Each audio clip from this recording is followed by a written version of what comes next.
Bollywood industry यूँ तो हमेशा ही चर्चाओं में रहती है। बॉलीवुड इंडस्ट्री के तमाम सितारे अपने काम को लेकर, अपनी पर्सनल लाइफ, अपनी प्रोफेशनल लाइफ, लव लाइफ और तमाम चीज़ों को लेकर खबरों का हिस्सा बने रहते हैं। और कुछ स्टार्स कभी कभी चर्चाओं में आ जाते हैं अपनी लव स्टोरीज को लेकर।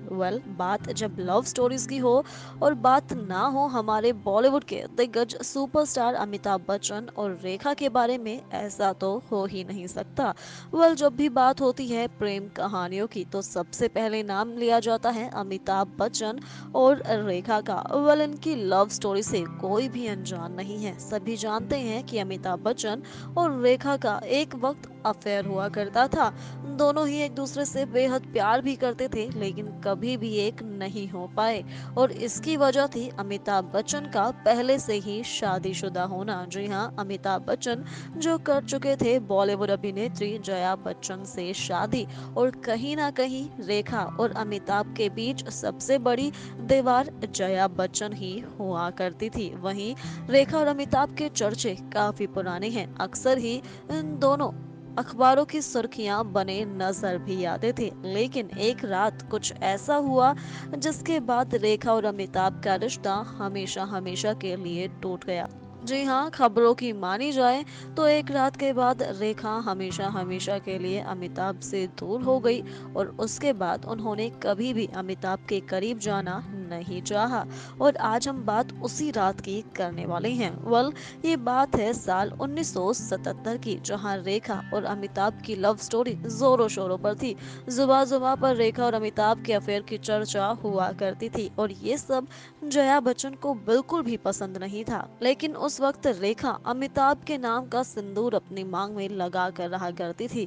खबरों की माने तो उस वक्त ये यही कहा करती थी कि इनकी शादी बच्चन साहब से हो चुकी है। और हर कहीं इसी बात के चर्चे हुआ करते थे कि क्या वाकई अमिताभ ने रेखा से दूसरी शादी कर ली है।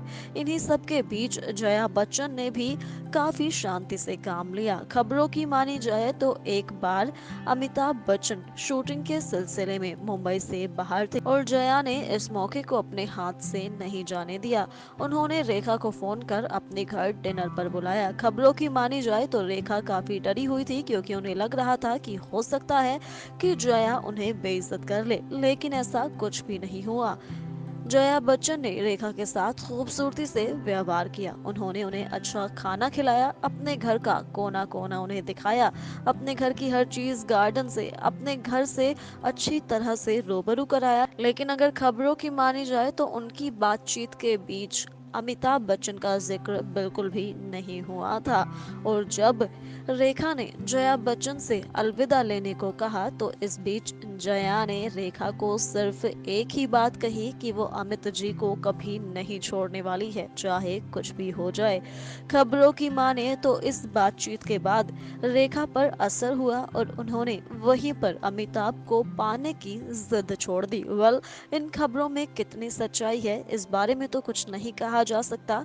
लेकिन अक्सर ही अमिताभ, रेखा और जया के बारे में ये चर्चाएं होती रहती हैं। अगर देखा जाए तो उस वक्त के बाद से रेखा और अमिताभ कभी भी एक दूसरे के साथ नहीं देखे गए। हालांकि इन दोनों ही अखबारों की सुर्खियां अक्सर बनते नजर आते थे।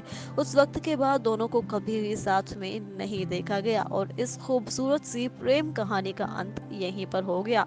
लेकिन इनकी प्रेम कहानी के अंत के बाद भी रेखा आज तक भी अपने मांग में सिंदूर लगाती हैं। और कहा जाता है कि रेखा, जिसने हमेशा ये दावा किया था कि वो अमिताभ से शादी कर चुकी हैं, आज भी वो अपनी मांग में अमिताभ के नाम का ही सिंदूर लगाती हैं। अब ये बात सच है या नहीं, ये तो रेखा और अमिताभ ही जाने। लेकिन आज तक भी दोनों को किसी इवेंट में, किसी फंक्शन में, किसी अवार्ड फंक्शन में एक दूसरे के साथ नहीं देखा जाता है। लेकिन अक्सर ही इनकी चर्चाएं जरूर होती रहती है। आपका क्या कहना है दोनों की इस प्रेम कहानी को लेकर, आप हमें कमेंट कर जरूर बताएं।